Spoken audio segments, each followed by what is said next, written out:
Assalamualaikum warahmatullahi wabarakatuh. Saya Kartika Dwi Rahmawati, mahasiswa Universitas Mercu Buana. Kali ini saya akan membahas mengenai COSO Framework. COSO kepanjangan dari Committee of Sponsoring Organization of the Treasury Commission. Komisi ini disponsori oleh 5 professional association. Yang pertama adalah Financial Executive International atau FEI. Yang kedua, The American Accounting Association atau AAA. Yang ketiga, The American Institute of Certified Public Accountants atau AICPA. Yang keempat adalah The Institute of Internal Auditors atau IIA.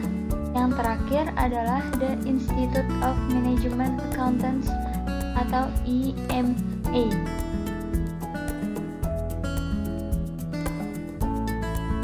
Yang selanjutnya, COSO didirikan pada tahun 1985. Tujuan komisi ini adalah melakukan riset mengenai fraud dalam pelaporan keuangan dan membuat rekomendasi yang terkait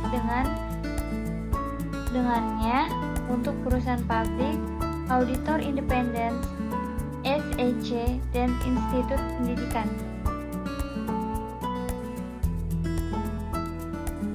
Pada tahun 1992, COSO memperkenalkan sebuah kerangka kerja pengendalian internal atau Internal Control Integrated Framework. Internal control menurut COSO adalah suatu proses yang dijalankan oleh Dewan Direksi, Manajemen, dan Staf untuk membuat reasonable assurance mengenai yang pertama, efektivitas dan efisiensi operasional, yang kedua, reliabilitas pelaporan keuangan, yang ketiga, kepatuhan atas hukum dan peraturan yang berlaku. Menurut COSO Framework, internal control terdiri dari 5 komponen yang saling terkait, yaitu yang pertama adalah control environment, yang kedua adalah risk assessment, yang ketiga adalah control activities, yang keempat adalah information and communication, yang kelima adalah monitoring activities. Yang pertama, control environment, yaitu tindakan atau kebijakan manajemen yang mencerminkan setiap manajemen puncak secara keseluruhan dalam pengendalian manajemen.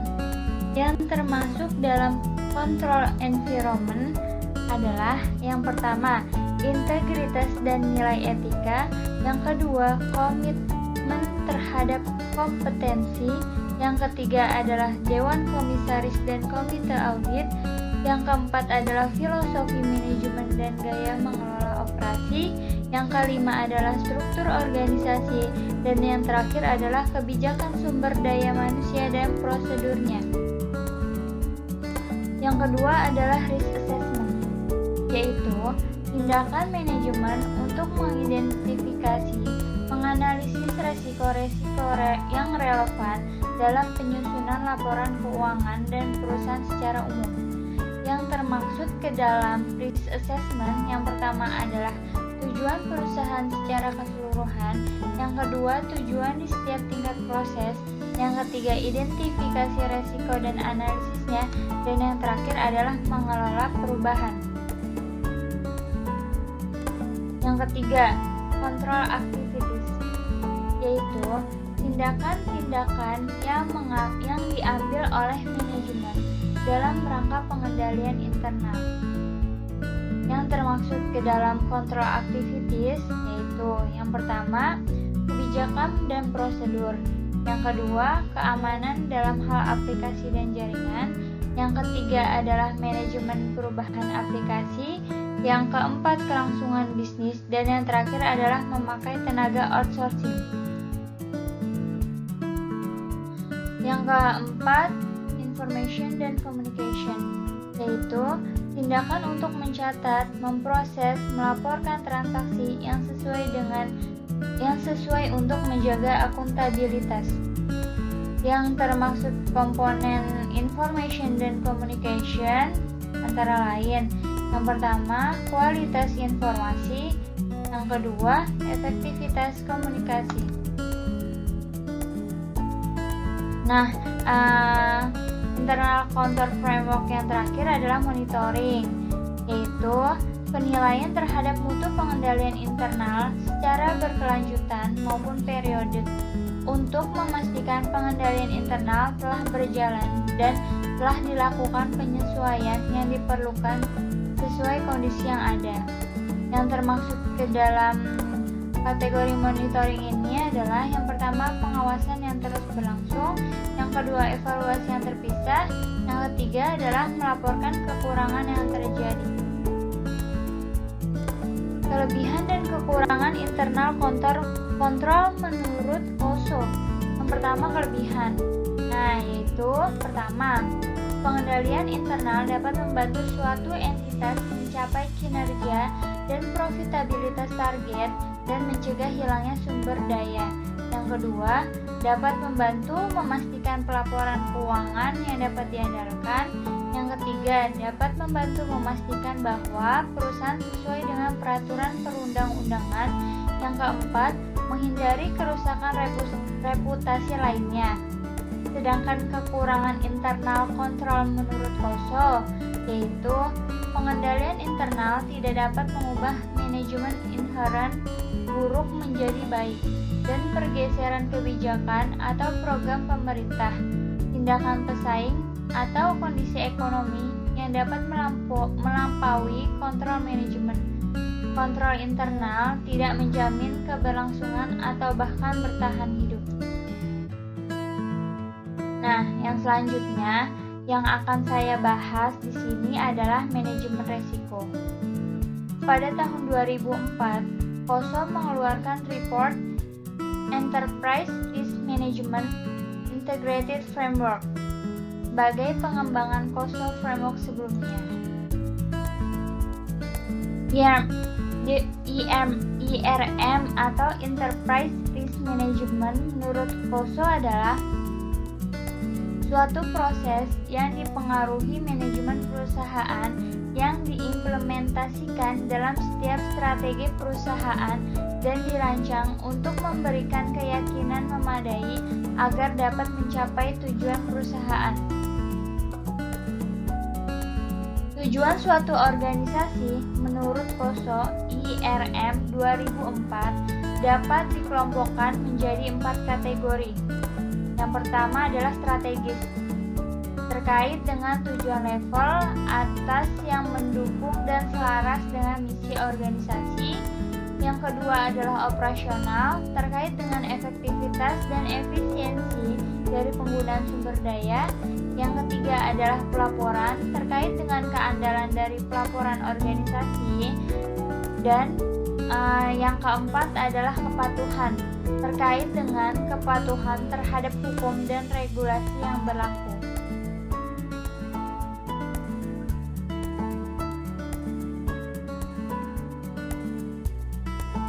Tujuan manajemen risiko dalam bisnis. Yang pertama, untuk melindungi perusahaan dari risiko bisnis yang berbahaya. Yang kedua adalah membantu pembuatan kerangka kerja. Yang ketiga adalah sebagai peringatan kewaspadaan. Yang keempat adalah meningkatkan kinerja perusahaan. Dan yang terakhir atau yang kelima adalah mendorong manajemen agar bertindak proaktif dalam mengurangi potensi risiko. Yang pertama, lingkungan internal. Yang kedua, penentuan sasaran. Yang ketiga, identifikasi peristiwa. Yang keempat, penilaian risiko. Yang kelima, tanggapan risiko. Yang keenam, aktivitas pengendalian. Yang ketujuh, informasi dan komunikasi. Dan yang kedelapan adalah pemantauan. Nah, komponen manajemen risiko yang pertama adalah lingkungan internal. Lingkungan internal adalah lingkungan yang terbentuk dalam suatu organisasi atau perusahaan sebagai hasil dari filosofi, gaya operasional, dan struktur organisasi perusahaan. Lingkungan internal memiliki pengaruh besar dalam suatu organisasi, sehingga struktur organisasi, budaya kerja, dan pendelegasian wewenang harus jelas tertulis. Komponen kedua adalah penentuan sasaran. Agar bisa sampai pada tujuan perusahaan, hal yang harus ditentukan terlebih dahulu adalah sasarannya. Tentukan apa yang menjadi tujuan perusahaan sehingga resiko yang mungkin terjadi lebih mudah diidentifikasi dan dikelola. Oleh karena itu, segala kegiatan yang dilakukan oleh manajemen akan mengarah dan menunjang perusahaan untuk sampai pada tujuan yang telah ditentukan. Komponen yang ketiga adalah identifikasi peristiwa. Manajemen harus mengidentifikasi kejadian yang berpotensi mempengaruhi strategi dan pencapaian tujuan perusahaan. Peristiwa tersebut bisa memberikan dampak positif dan negatif. Komponen yang keempat adalah penilaian resiko. Setelah mengidentifikasi peristiwa yang memiliki potensi untuk mempengaruhi upaya pencapaian tujuan, langkah manajemen selanjutnya adalah menilai dari peristiwa tersebut.